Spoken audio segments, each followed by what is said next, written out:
moment would be just completing the 70.3 in Atlantic City. And especially my wife was obviously ready to give birth at any minute, and my parents ended up taking her to get to the race to at least see me run down the boardwalk and come back. And she left. She only, she just saw me pass by, and left. But that was enough. And I completed it, and that was probably my proudest moment. Just seeing the support from my family and completing a pretty big race. You are listening to the No Gimmicks, Just Sweat podcast with your host, Eric Logan. No Gimmicks, Just Sweat is dedicated to hearing the journeys and unique stories behind an athlete's training and what drives them. Get inspired to own your life and make the impossible possible. If you enjoy the show, please subscribe so that you never miss an episode. Also, please take a few seconds to rate the show and drop me a review. Now, let's get started with the show. Welcome to a new episode of No Gimmicks, Just Sweat. And today we are welcoming triathlete and my fellow Team Barlow ambassador, Tom Rizzotte. Tom, how are you doing today? Good, Eric. How are you? I am great. And I pronounced your last name correctly. Yes, you did. Thank you for coming on the show. I appreciate you having me. Thank you. Awesome. So, as always, we always break the ice with a couple of questions to start. Are you ready? I'm ready. All right. Morning training or evening training? Well, I'd have to go evening training. I was a morning person, but because of my shift work, and we could get into that, I'm actually all over the place, but it tends to be evening. Okay. Cardio or strength? Ooh, I mean, I love strength, but because of being a triathlete, I need that cardio. But I'll go both. Okay. All right. Run on the treadmill or run outside? Outside, most definitely. I cannot stand running in one place. All right. Open water swim or swim in the pool? I would have to say open water swim. However, to practice, I have to be in the pool. I'm limited on my open water. Okay. And that's something we'll get into as we kind of go along with the show. Ride inside with or without Zwift? I would say ride inside with Zwift. Okay. And I always ask that question because I'm not a Zwift person. I usually just set up my bike computer and go from there. Right. So it's interesting to kind of see, people who use Zwift and who doesn't. Well, do you watch like a movie or? I usually play music or a podcast. Okay. Yeah. All right. Favorite segment in a triathlon: swim, bike, or run? I'd have to say the bike. Okay. All right. Favorite distance: sprint, Olympic, or long course? So this past year, I did my first Olympic and my first 73. I really, really enjoyed the Olympic length because it gave you that extra length, but not that total length, if you know what I'm saying. Yes. Yeah, it's been a moment since I've done an Olympic, and I think I said that for 2022, I'm going to kind of move back to doing Olympic distance and duathlon. Right. Because I'm like, I've been doing sprint for the past couple of years. Let me move back and try some Olympic. Right. Yeah. All right. First thing you do after a race? Eat. Eat. All about eating after the race. All right. Well, what's your go-to meal after a race? Man. Well, whatever the race venue has, I'm eating. You're like food. I get it all. Yep. I'm that person that gets it all. All right. What's your dream race to participate in? Dream race. Whew. Oh man. Got me on that one. It's not Kona? You know what, man? Sometimes that's a far reach, and I like to be realistic. You know what I mean? Um, you know, I saw the Worlds at Utah, and I really thought that would have been a great race to participate in. So you know what, I'll go with Worlds at Utah then. Okay. All right. If you can go on a run, ride, or train with any celebrity, dead or alive, who would it be? Huh. It can be a celebrity, it can be an athlete, anybody. You know what? I'd say Kobe. His determination, his work ethic, and whether he can ride a bike or run, I mean, whatever it could be, if it's a slow ride or a slow run, I just, if I could pick his brain, man, you know, yeah, that it would be Kobe. Okay. Okay. That's a good choice. All right. Last one. Dream location anywhere in the world that you would love to go for either a run or a bike ride or both. Uh, Somewhere in Italy. Okay. Somewhere in Italy. Okay. Okay. Yeah, you would think that, yeah, just though the countryside view and stuff would be just amazing. Uh-huh. Yep, exactly. Okay. All right. So what we always get started with is to kind of tell your story. And I always ask people to kind of think of it as um, you're a superhero and this is your origin story. How did you become the athlete that you are? And kind of tell people, who you are, where you're from, and kind of what you do. Okay. So, my name's Tom, like we mentioned earlier. I'm from New Jersey. Um, I am a police officer by day. So that's why I have that shift work, and I go from day work to night work. So my training time frame is always changing. Right. I grew up playing hockey. I played lacrosse for a little bit. I played one game of soccer because my friend's dad had to throw me in a game, and I don't like soccer. But baseball, I mean, you name it, I pretty much played it all. I traveled a lot with hockey, ice hockey, roller hockey, street hockey. Some people call it foot hockey. It's just, running. Okay. Um, um, so then, graduated, went to school, went to college. Um, Started working towards my career. Played pickup hockey every now and then. I'm always in the gym, lifting, strength training. Um, and just in 2016, 2017, my buddy Pat, he actually told me, "Hey, I ride a bicycle. Go get a bike so we can ride together." So I Oh, went and got I went and got my first bike. He participated in triathlons, and in 2018, I did my first sprint triathlon, and from there, I just fell in love with it. You're working three different disciplines. Swim, bike, run. I do not have a background in swimming. I have a little bit of background in cycling, since I started in 2016. um, and running, I never liked to run.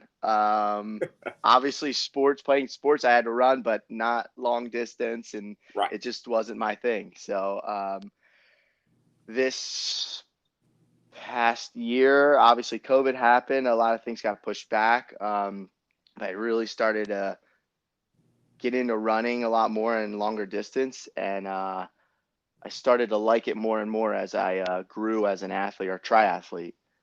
Same with cycling and same with swimming. I still have no clue what I'm doing in the pool as a swimmer.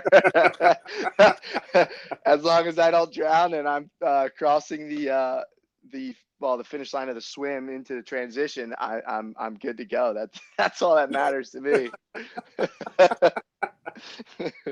As long as you don't drown. Right, exactly. Exactly. All right. So let's kind of talk about training, but let's kind of break it down into each discipline. Okay.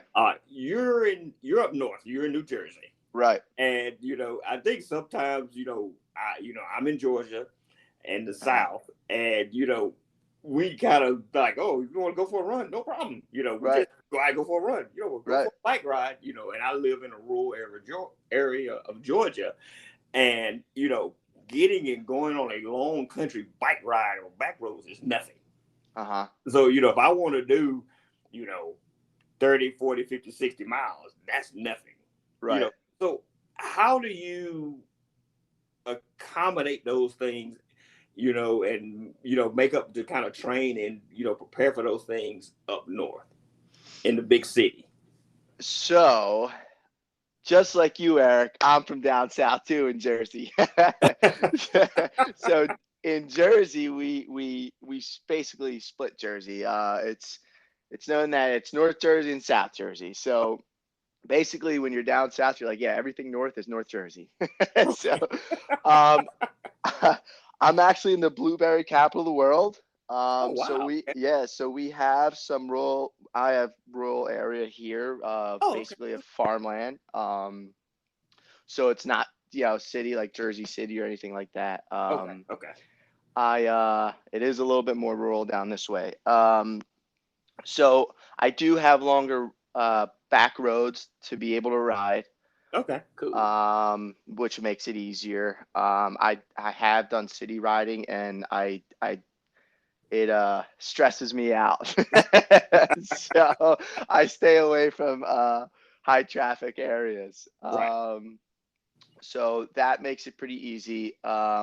Swimming, obviously difficult because it gets cold, water temp drops. Right. I have to go into a gym with a pool, which that's difficult sometimes because I don't have a pool close by until the summer. My local pool opens up and it has a swim lane, and we do um, they open it up 3 days a week, and only for an hour. So I'm super limited on a pool, or getting into the pool to swim, or even the water to swim. Running, obviously, it's easy. Like I said, I don't like the treadmill. I try to stay away from it. So I'll run. I'll either change up my training for the day and go, ride indoors, rather than run if it's super nasty out. Or I'll run in the cold. I'll run in the rain. I'll run in the snow. So as long as it's not horrible weather, I'm usually outside running. So, what is horrible weather? Because I know Uh, that could be different for different people. I guess you're right. Because I guess a little bit of rain could be horrible weather for somebody. Right. Lightning, thundering, torrential downpour. You know what I mean? Like, I played sports. I played in the rain, and it doesn't bother. Sometimes it's actually soothing for me because it kind of builds that mental toughness too. It's not just you're battling through the run, you're battling through the inclement weather, and Mother Nature's throwing some detours at you. So it's you against Mother Nature in that sense, and that's where I build some of my mental toughness, and I think Right. that's becomes rooted in me. Right. And like I know with me, a lot of people look at me like I'm crazy because I was like, I don't mind running in cold weather. Right. I can deal with cold weather. I said I just don't like cold, wet. I mean, windy, wet weather. Yeah, So, unfortunately up here we're down with that's what we're used to. like if it's just dry cold, like 20 degrees, 30 degrees, I'm Right. fine. But if the wind is blowing, I'm like, yeah, I'm sorry, I can't do Yeah. that. Yeah. And sometimes, I'll say, it looks like I'll just go on the bike this today. You know what I mean? And Yeah, exactly. just switch up the training plan, and just smooth the days around. That's all. Right, right. So, what does a week of training look like for you? Well, so it changes when I'm on day work. I work 3/12s, so I work 15 days out of the month. Um, when I'm on day work, obviously I'm usually training on my days off. If I do have a race coming up and I'm hitting it hard, I'll come home after a 12-hour day and Um, I'll try to get my bike session in. Sometimes I don't want to, and luckily I have a super supportive wife where she's like, "Get on the bike, man. You know, Oh, wow. you Okay. got to do it." Yeah, sometimes Yep. I'm pretty fortunate for that. To me, it feels like I almost have less time when I'm on day work. Um, when I'm on night work, because my wife works and just my sleeping habits change. Um, I feel like I'm able to train more often. So I train anywhere between, I'd say, 5 to 10 hours a week when I'm really in it when I have an event coming up. Okay. So like I said, it's all over the place. Sometimes it's early in the morning. Sometimes it's late morning, early afternoon. Every now and then it'll be later evening, but usually it's somewhere between 8 o'clock to 1 p.m. I'd say is my usual training time. Okay. So, are you using a coach or are you self-training? I'm actually self-training. I thought about a coach last year, leading up to my Ironman Atlantic City 73. However, I had a baby on the way, and the she was due the 13th, and the race was the 12th. I think that's right. And I wasn't sure if I was actually going to race, so I was like, you know what, it's not worth it for a coach at the moment because if you know pay all this money and then I don't race, it's like Right. you know. So I held off. But my baby was due 9 months after. I mean, I'm sorry, 9 days after the due date, and I was able to race, and I did as way better than I expected. So I think going into next year, I think I'm still going to self teach and just see if I can do better myself. I like learning. I like trying to figure it out myself. I know there's huge benefits to a coach, especially keeping you disciplined. Um, but I enjoyed figuring it out on my own, and I think I'm gonna try it again this next year coming up. Okay. You sound like you're very similar to me in that, I'm self-coached myself. Right, And I kind of like figuring out things myself as well as doing my own research because right, at the end of the day, I know me and I know right. my body, Hmm. and I can kind of look for things that I know will fit me versus, you know, someone trying to figure out what is best for me, if that makes sense. Exactly. Right. No, it makes total sense to me. All right, so as we enter 2022, we're putting the whole fiasco of 2020 in the rearview mirror. Yes, we are. See you. See you later. Bye, Dustin. So when you started, you kind of got into the groove of doing events and stuff, and then the pandemic happened, and then everything kind of came to a screeching halt. Hmm. And we entered 2021 very slowly, things picking back up. So how was Right. that for you as a athlete, participating in races as well as your training? Well, when the pandemic hit, obviously I didn't stop working. Mm-hmm. However, we did go to a um, uh, different schedule to try to minimize the spread of the virus if one of us were to get it. Right. So I had a couple weeks off in at certain times, and I had to do something. I'm someone that needs to do something, and I can't stop.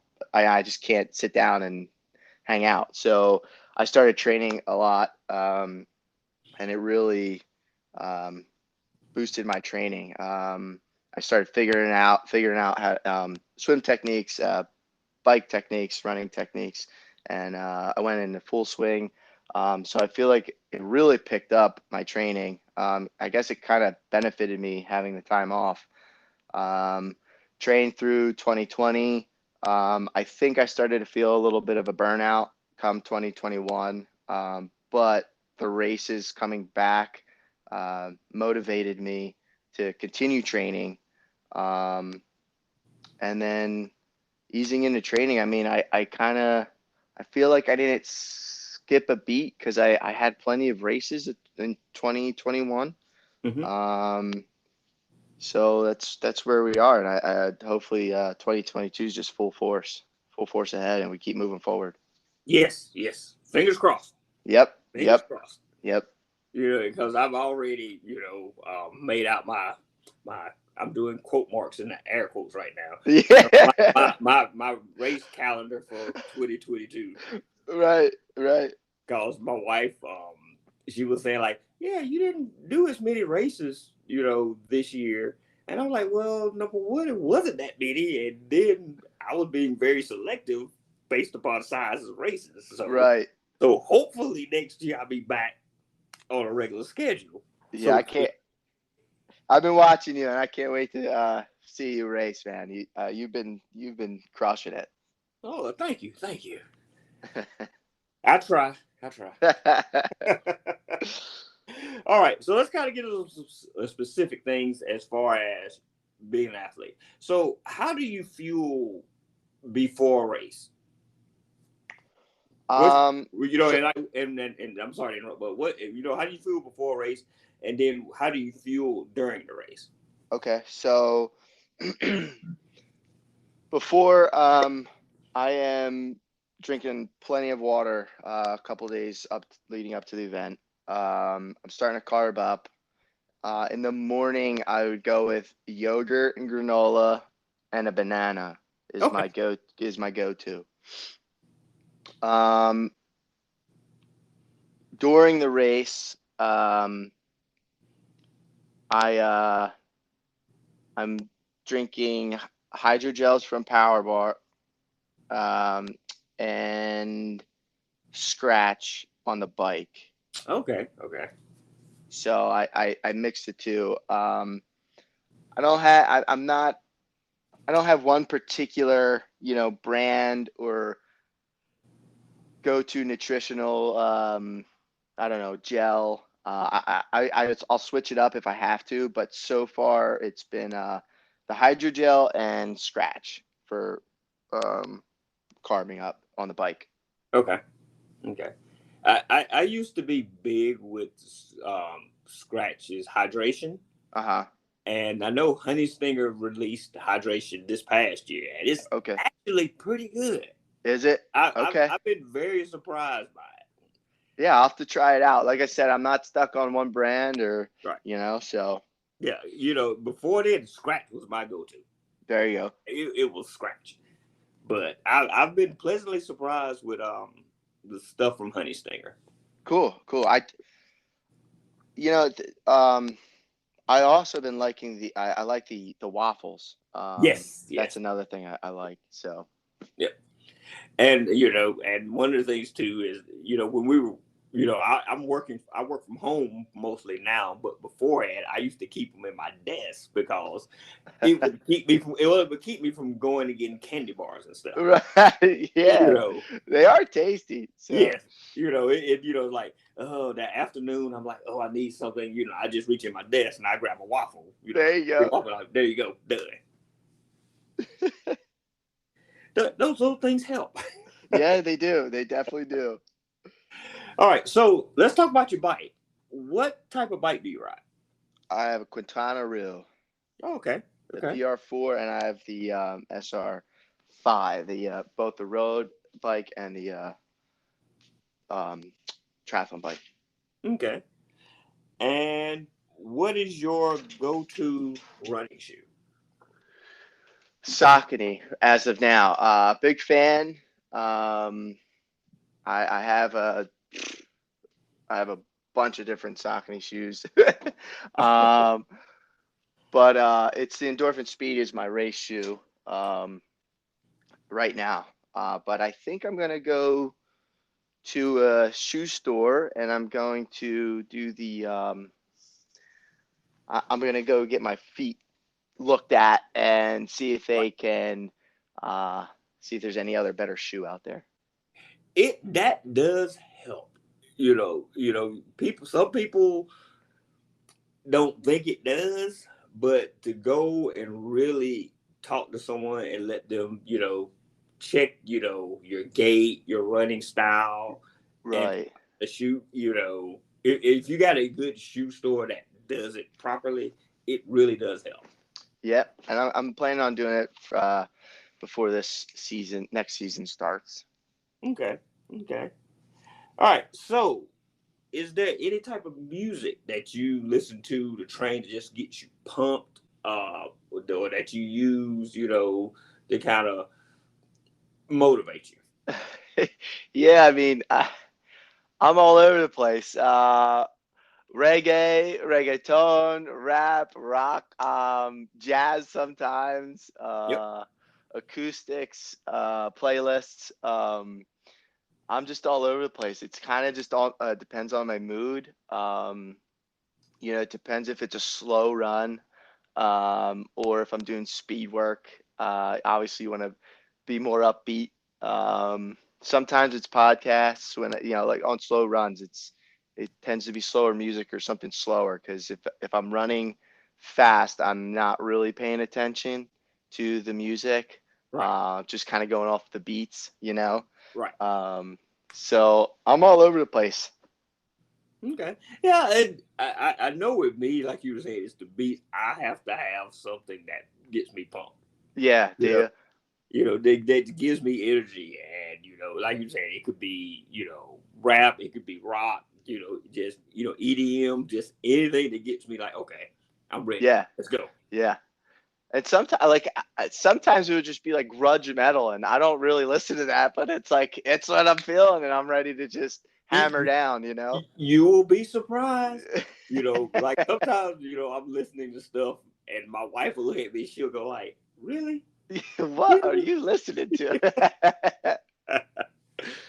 Now, my daughter and I, she's in college, so some of the stuff she'll hear it and she'll go like, "Wow, you listen to such and such?" I'm like, "What do you know about this?" She's like, "Oh yeah, that's what I listen Right. to."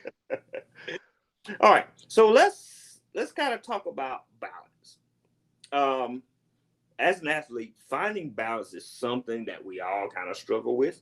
Hmm. Um, how do you manage to stay balanced and calm? And how do you find that balance and calmness, with having such a busy life that you do? Um, First you gotta get your priorities straight. Work, life, family, um, and then working out is up there for me because it just keeps me level-headed, keeps me in shape. It's my sane, and my wife knows that. If I haven't worked out in a couple days, I start to get like all antsy, and she can see it. So she's like, "You better go run or something, because I can't Yeah, take that you right sounds now." familiar.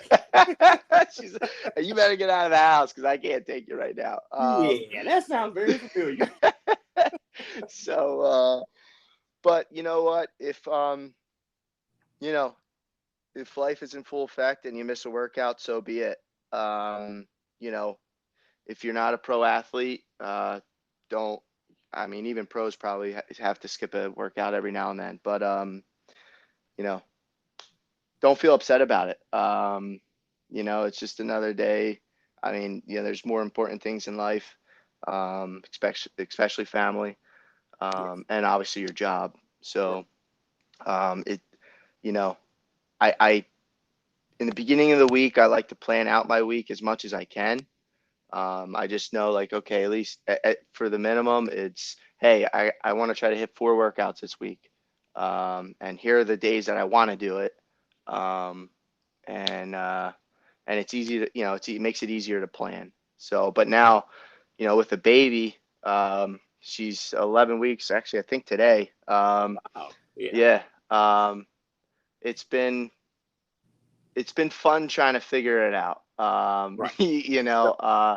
The wife is still home at the moment, so it makes it easier.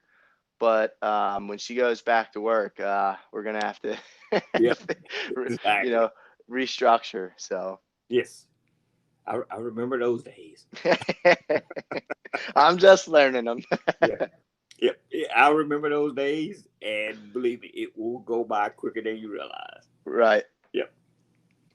All right. So you mentioned pro. Is that something you would ever want to try to, reach for to be a pro triathlete? You know what? I dream big. I always dream big, and then I have to like pinch myself and tell myself to come back to reality sometimes. you know, I am 31, uh, obviously getting older, and I have a career ahead of me. A newborn. Um, I can't find the time to do that. I would love it. It would be, a lot of fun, but I know that that's going to be time consuming, and I'm a family guy, Right. so it's unlikely. Would love to. I love reaching for goals, but I know it's not going to happen. I'm just going to probably continue to be an age grouper and just have fun with it. Come to realize, I just got to have fun. Yes, the age group. That's where the party is. People. You're absolutely right. Everyone's cheering you on. Right. You're not in a dogfight. I mean, maybe with yourself because I'm a big guy on you versus you. But everyone else in that crowd is cheering you on, and you're cheering them on, and it's fun. It is fun. Yes, there's nothing like the age. The thing about the age grouper, you can choose how you want to race. Exactly. If you feel like, you know what, I just want to go have fun on this race, you Right. can go have fun. If you want to compete, you're like, okay, I'm going to compete this race. It's all on you. Exactly. Yep. Yep. So more power to age groupers. You got it. All right, this is a two-part question here. So the first part, what is the biggest mistake you've made as an athlete? And then what is the most proudest moment, that thing that you would, yes, as an athlete? The biggest mistake. Well, let's go with the proudest moment because I Okay. got to think on the mistake. Okay. Proudest moment would be just completing the 70.3 in Atlantic City. And especially my wife was obviously ready to give birth at any minute, and my parents ended up taking her to get to the race to at least see me run down the boardwalk and come back. And she left. She only, she just saw me pass by, and left. But that was enough. And I completed it, and that was probably my proudest moment. Just seeing the support from my family and completing a pretty big race. Okay. Biggest mistake. I mean, I guess it would be,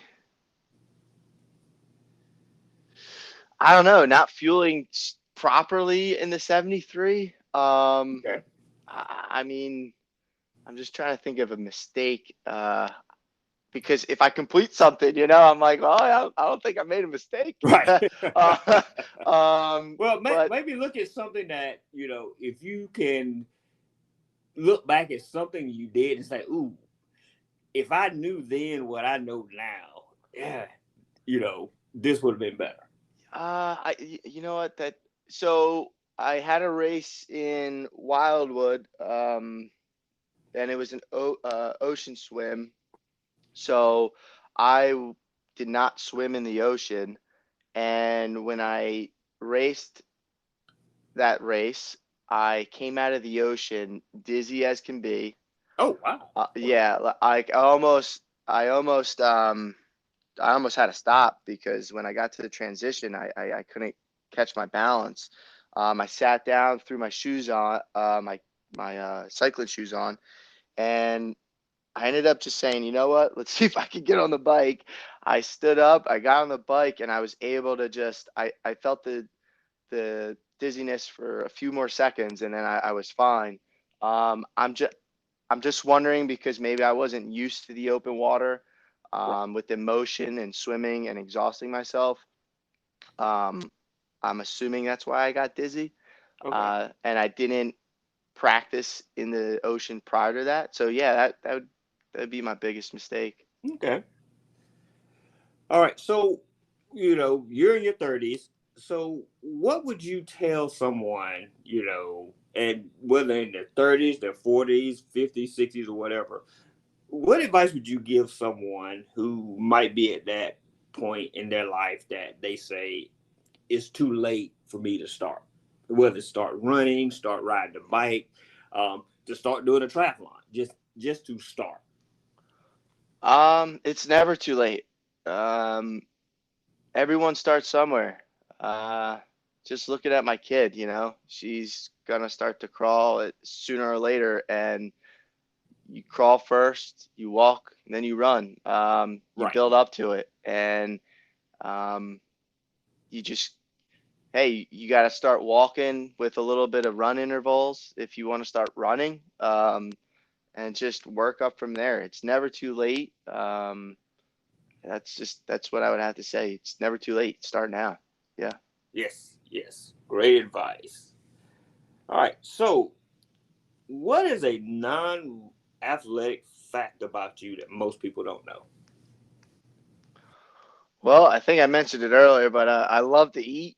I love to eat. So, and that's probably why I love this endurance sport because it allows me to eat a lot. Oh man, I love all types of food. Sometimes it's like, what, maybe I should go vegan or something, and then I'm like, wait, I can't because I just there's so many good foods out there that I couldn't handle it. Whatever type of diet or I just love to eat. So, maybe I should start sharing that more often on my Instagram. And if anybody listeners, if you don't follow him, you cannot tell. If you look at you hear him say he loves to eat. You might be thinking like, okay, what does he look like? And then when you see Right. his build, you're gonna be like, wait, he loves to eat, but he doesn't look. Uh, oh man, I'm eating all day. You know what I mean? But but you still gotta put the work in. So exactly, there's a balance to that. exactly. All right, so what's next for you? What are you training for now? Are you getting ready for any big races coming up in 2022? So I'm going to do an Ironman AC repeat. That's in September. Um, I'm gonna do the Olympic lengths of AC. So Delmo Sports puts on the AC Sprint and Try the Wildwoods. I'm sorry, the AC Triathlon and then Try the Wildwoods. I'm gonna do those two Olympic lengths along with AC Ironman. Um, I wanted to do a destination race this year, but I have too many destination weddings that are planned to go to. So I think my calendar's not going to be as stacked as I wanted it to be. Um, I think me and another buddy are going to probably race a 10 miler early in the season. So far I'm signed up for three races. I haven't signed up for the running race yet. Um, I don't know what else is in store for me for this year. I think I might play it by ear to do some local sprints just to kind of keep in that race mindset. Okay. Um, so that's all I got for the season coming up, just because other obligations. Right, right, exactly. All right. Any last words you want to share with the listeners? Pain is temporary. Just work through it. You're gonna find yourself in some slumps, but give it a day or two. Give your body a break. Give your give your mentality a break, and reset, restructure, and go back after it. You know, it's not the end of the world. You know, take a day off, take it 2 days off, but just stay consistent.